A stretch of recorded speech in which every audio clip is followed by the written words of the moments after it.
The pain shot through my spine like lightning as I tried to get out of bed. My legs trembled, refusing to hold my weight.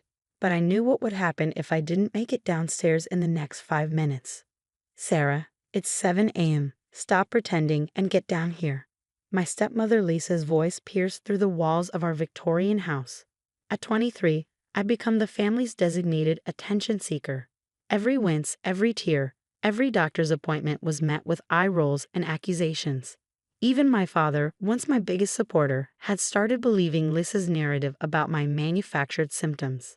"I'm trying," I called back, my voice shaking as I gripped the bedpost. The room spun violently, but I forced myself to stand. 3 steps to the dresser. 5 to the door. Just keep moving. Oh, look who finally decided to grace us with her presence. My stepsister Megan sneered as I carefully made my way down the stairs, clinging to the railing. At 19, she fully embraced her mother's attitude toward me. Dad sat at the breakfast table, hidden behind his newspaper. He didn't look up when I slowly lowered myself into a chair, biting back a whimper as my joints protested. "The dishes need washing," Lisa announced, pointedly staring at the full sink. "Since you can't contribute to the household financially anymore, the least you can do is keep up with chores." 6 months ago, I'd been forced to leave my job as a graphic designer when the mysterious symptoms became too severe to ignore. The migraines, joint pain, muscle weakness, and constant fatigue had transformed me from an independent young woman into someone who could barely make it through basic daily tasks. "I'll do them after breakfast," I promised, reaching for a piece of toast with trembling hands. "Like you did yesterday." Megan rolled her eyes. "Oh wait, you were too busy having one of your episodes then too." The toast turned to ash in my mouth as I remembered yesterday's incident. I collapsed in the kitchen, my legs giving out without warning. Instead of helping me up, they'd stood around discussing how I was obviously faking for sympathy. "I have a doctor's appointment today," I said quietly, directing my words to Dad's newspaper. "Dr. Williams wants to run more tests." The newspaper lowered slightly. "Another appointment? Sarah, this is getting ridiculous. Do you know how much money we've wasted on your imaginary illness?" "It's not imaginary," I whispered, fighting back tears. "Something's really wrong. Dr. Williams thinks." "Dr. Williams thinks whatever you want him to think," Lisa interrupted. "You've always been good at manipulating people, haven't you?" I stared at my plate, remembering when I'd first moved in with Dad and Lisa after Mom's death 5 years ago. Things had been different then. Lisa had actually seemed to care, before she decided I was competing for Dad's attention. The room suddenly tilted, and my vision blurred at the edges. "Not now," I pleaded silently, but my body had other plans. The toast slipped from my fingers as violent tremors racked my frame. "Oh, here we go again," Megan sighed dramatically. "Should we call the Oscar committee?" Through the haze of pain, I heard chairs scraping back. No one came to help. They just watched as I slid from my chair onto the cold kitchen floor, my muscles spasming uncontrollably. "Sarah, enough." Dad's voice was sharp. "This attention-seeking behavior has to stop." But I couldn't stop. My body was betraying me in ways I couldn't, or wouldn't, understand. As consciousness started to fade, I heard Lisa on the phone. "Yes, she's doing it again," she was saying, presumably to Dr. Williams' office. "We need this to end. Send whoever you need to send. We'll prove she's faking." The next thing I remember is opening my eyes to find not just Dr. Williams, but a stern-looking woman in a white coat kneeling beside me on the kitchen floor. "I'm Dr. Eleanor Chen, neurology specialist," she said, her fingers pressed against my wrist. "Just lie still while I examine you." My family hovered nearby, their expressions a mix of annoyance and embarrassment at having a specialist witness what they assumed was my latest performance. But as Dr. Chen conducted her examination, her face grew increasingly serious. She pulled out various instruments, testing my reflexes, muscle strength, and nervous system responses. With each test, her frown deepened. "How long has she been experiencing these symptoms?" she asked sharply. "She claims it's been 6 months," Lisa replied, emphasizing the word claims. "And you haven't sought specialized care before now?" Dr. Chen's tone could have frozen fire. "We thought she was just," Dad began. "Just what?" Dr. Chen cut him off. "Just lying about being in excruciating pain? Just pretending to lose control of her muscles? just imagining the clear neurological symptoms I'm seeing. For the first time, uncertainty flickered across their faces. Dr. Chen stood up, her professional demeanor barely containing her anger. "This young woman needs immediate hospitalization," she'd announced, "and we need to have a very serious discussion about medical neglect." The word neglect hit like a thunderbolt. My family stood frozen as Dr. Chen called for an ambulance, their certainty about my attention-seeking finally beginning to crack. Little did they know, this was just the beginning. Dr. Chen's arrival would shatter their comfortable illusions and force them to face the devastating consequences of their disbelief. The emergency room buzzed with activity as doctors and nurses rushed around me. Dr. Chen hadn't left my side during the ambulance ride, efficiently briefing the hospital staff about my condition. My family trailed behind, looking increasingly lost as medical terms flew over their heads. "Her test results are concerning," Dr. Chen announced, studying a fresh set of scans. "The inflammation patterns are exactly what I suspected. We need to start treatment immediately." "What exactly are we looking at?" Dad asked, his usual confidence crumbling under Dr. Chen's stern gaze. "Your daughter has a severe neurological condition that has been left untreated for months," she replied, her voice sharp. "The damage is extensive, and it could have been prevented with early intervention." Lisa, who had spent months calling me a drama queen, suddenly found her designer shoes fascinating. But she seemed fine most days. "Fine?" Dr. Chen's eyebrow arched. "Ms. Thompson, I've reviewed Sarah's medical history. She's documented every symptom, every episode, every time she asked for help. The only thing fine about this situation is how finely tuned your ability to ignore her suffering has become." Megan shifted uncomfortably in her chair. "We thought she was just trying to get attention." "Oh, she has my attention now," Dr. Chen replied coldly, "along with the attention of every specialist in this hospital. Would you like to know what we're seeing?" She pulled up my scans on a screen, pointing out areas of inflammation and damage. My family's faces paled as she explained each finding in excruciating detail. "This," she pointed to one area, "is why she couldn't stand most mornings.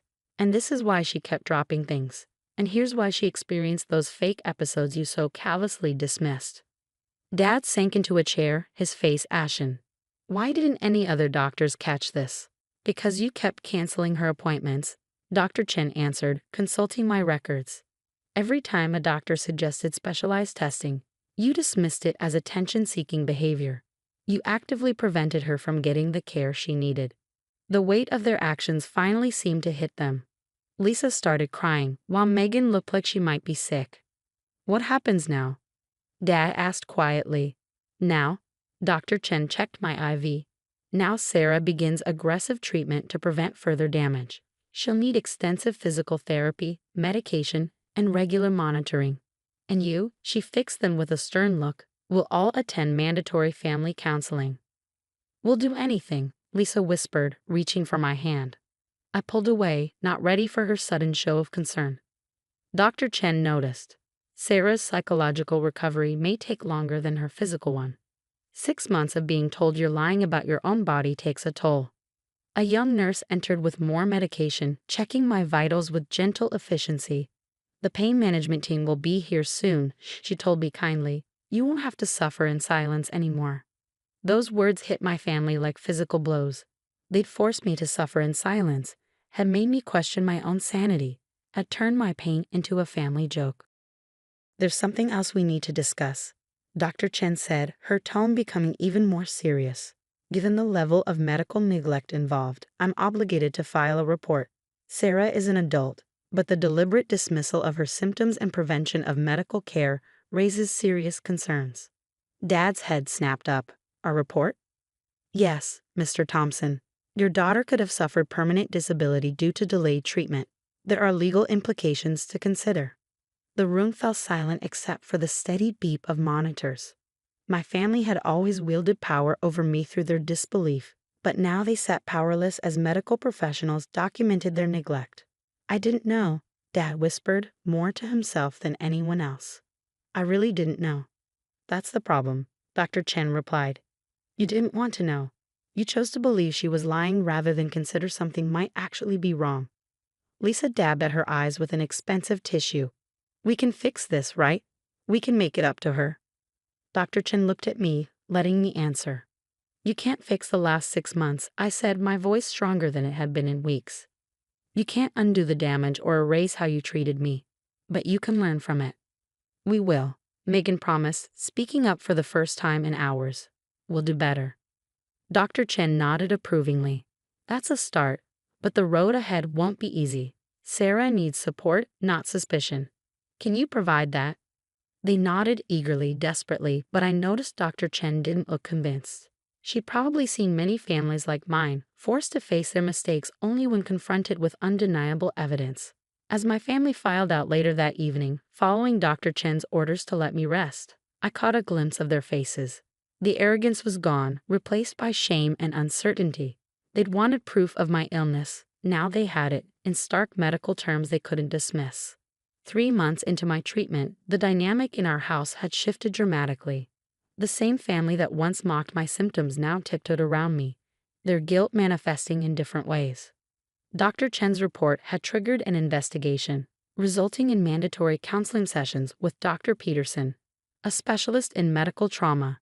Every Tuesday, we sat in her office, unpacking months of dismissal and denial.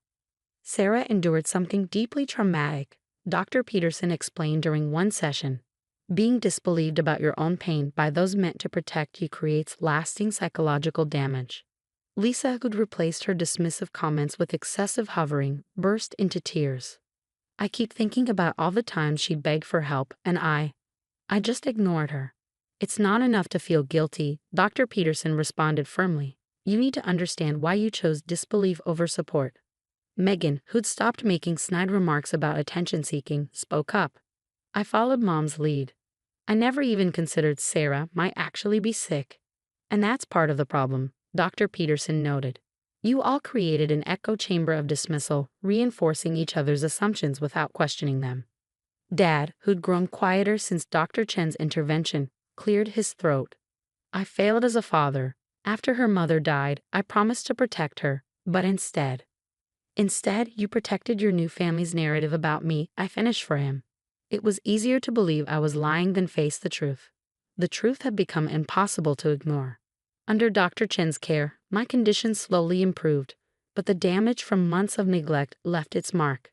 Physical therapy 3 times a week, regular neurological checkups, and a cocktail of medications became my new normal.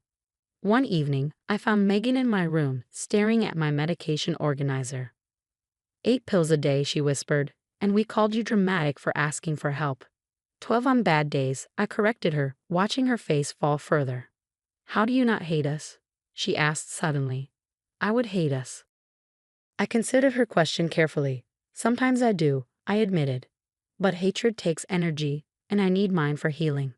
The investigation triggered by Dr. Chen's report led to changes beyond our family. Dad's insurance company launched an inquiry into denied claims. Lisa, who served on the board of a local healthcare foundation, was asked to step down. Their carefully constructed social image crumbled as the truth about their medical neglect spread. "Good," Dr. Chen said during a checkup, after I told her about these developments. "Sometimes consequences are the best teachers."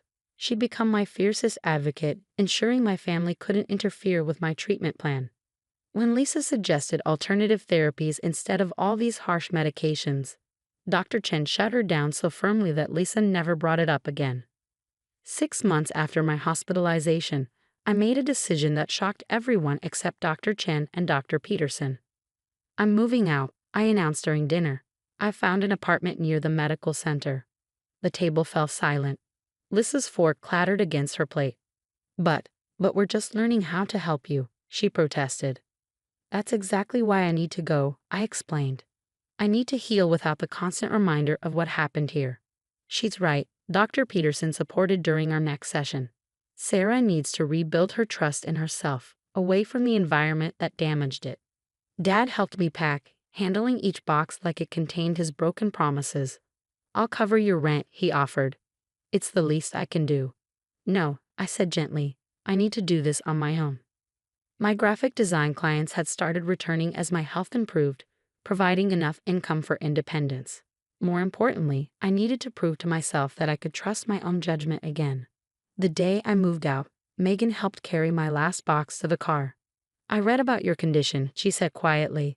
About how early treatment could have prevented so much damage. I'm sorry we didn't listen. I looked at my stepsister, seeing real understanding in her eyes for the first time. Use that knowledge, I told her. Next time someone tells you they're in pain, believe them. Dr. Chen came to check my new apartment, ensuring it met my medical needs. You've come a long way, she observed, watching me move around the space with growing confidence. Thanks to you, I replied. You gave me back my voice.